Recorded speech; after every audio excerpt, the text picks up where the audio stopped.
Boa noite, não. Bom dia, amigos. Essa é mais um vídeo da madrugada. É claro, dona de casa, limpando a geladeira, descongelando a geladeira que vocês queriam. Então vamos agora ao tema de hoje. É um tema fascinante.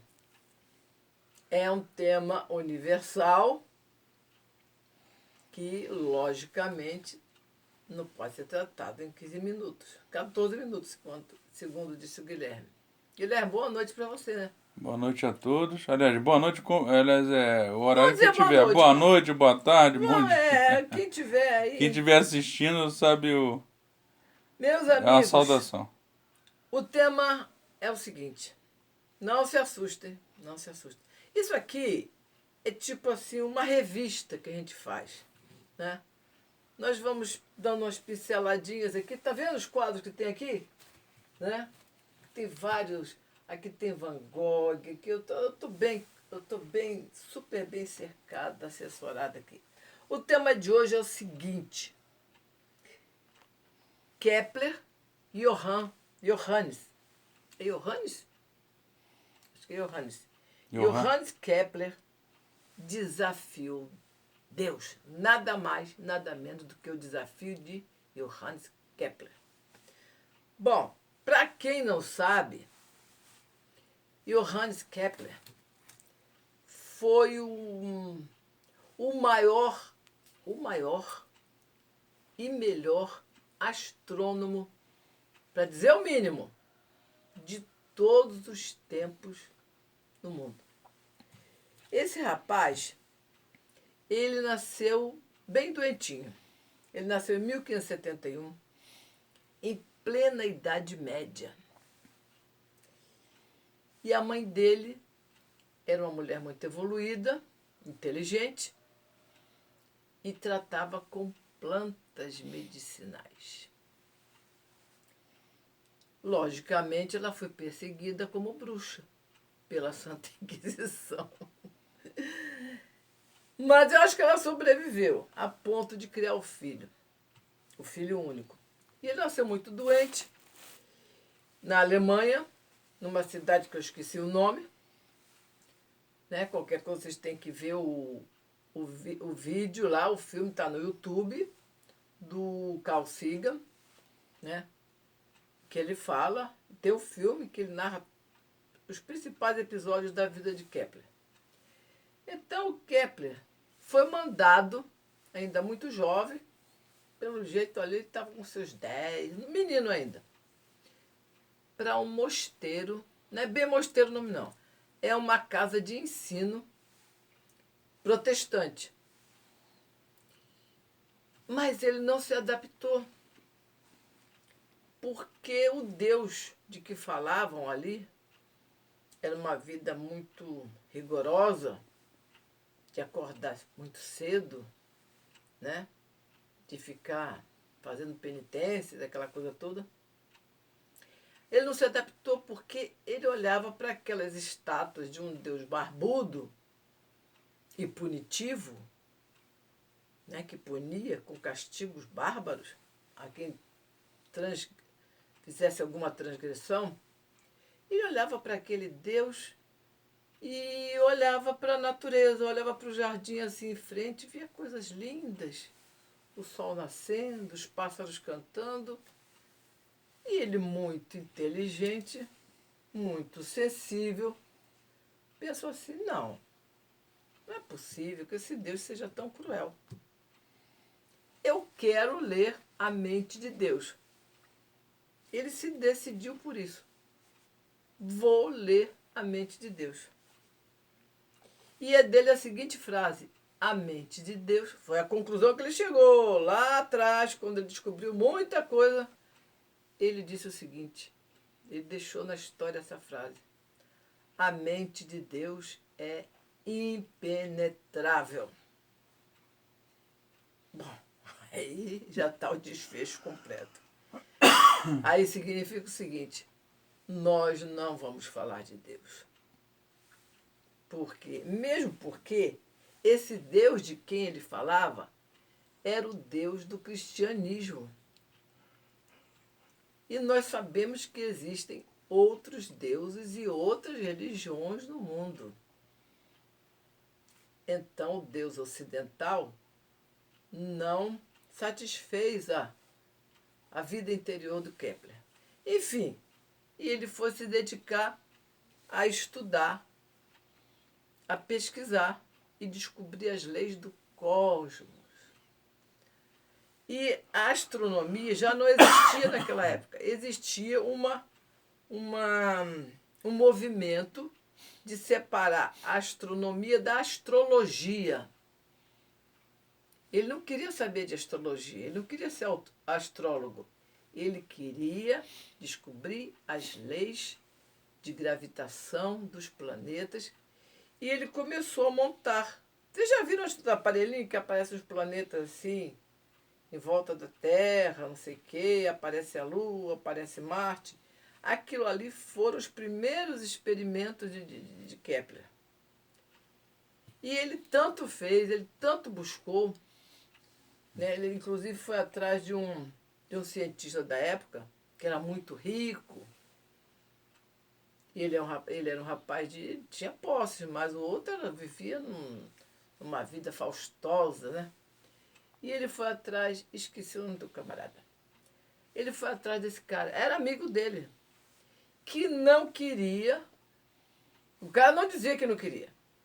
O cara, quando ele perguntava, o cara dizia, não, vai lá no meu reino, vai lá na minha casa a gente vai conversar. E ele ia lá sempre.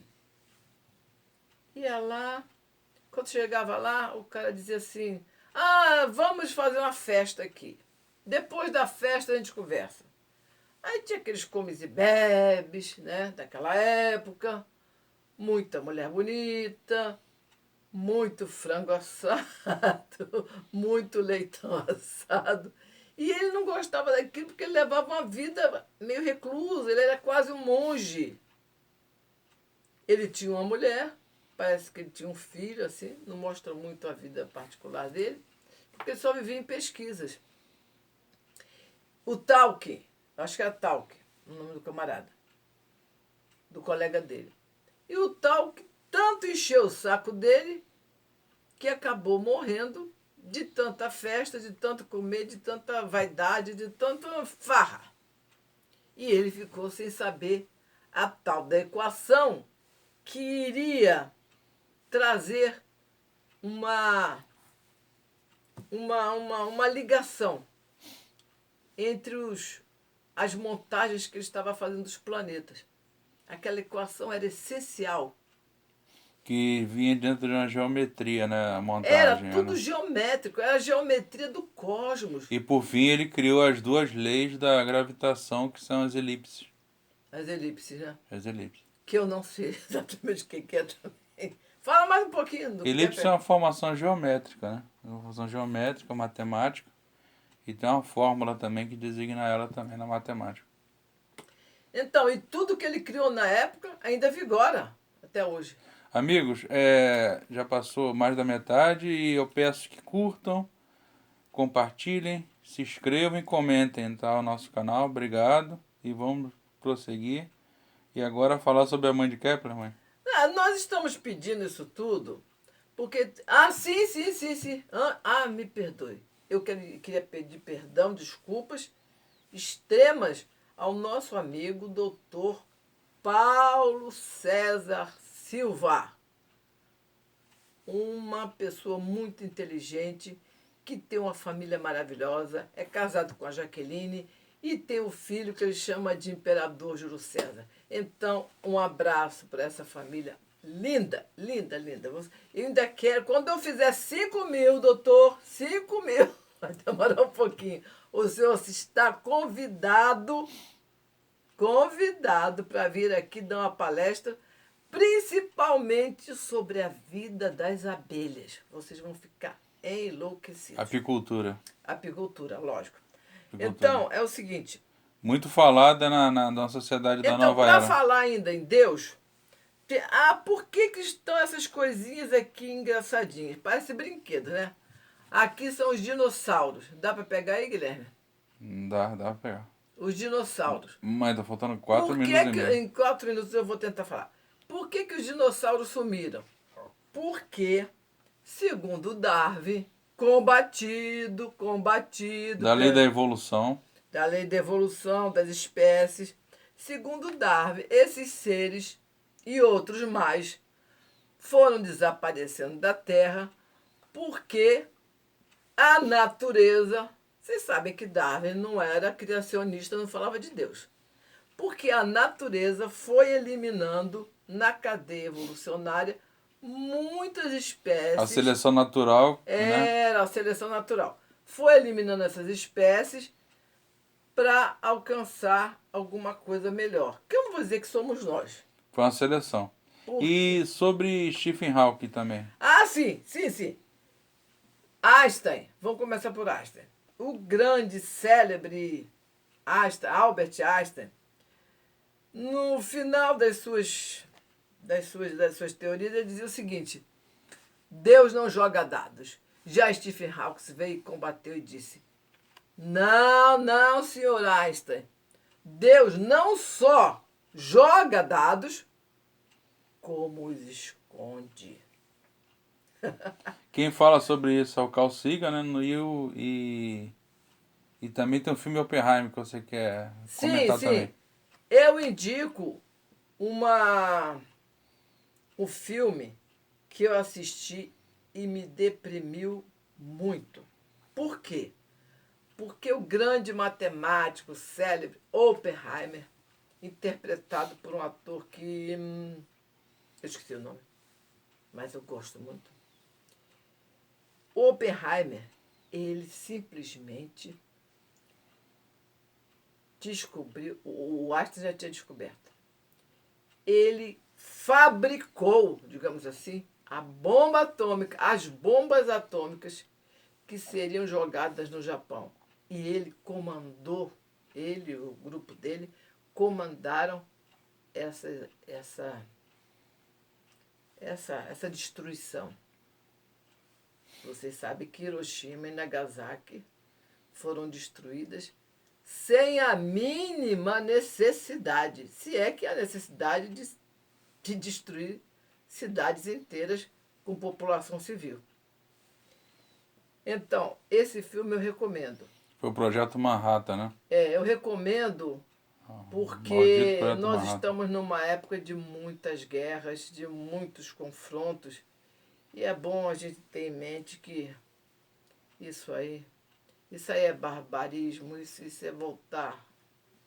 Isso é voltar. Não, nem a Idade das Pedras, nem os homens da Idade das Pedras, que mal tinham conseguido. É o que há de pior no ser humano. É o que há de pior, é o lado sombrio.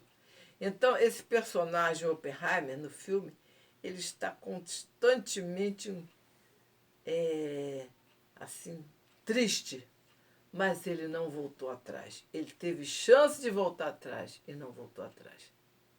Vocês vão ver o filme e vão me dar razão. E sobre Carl Sagan? O Carl Sagan, ele foi um desbravador.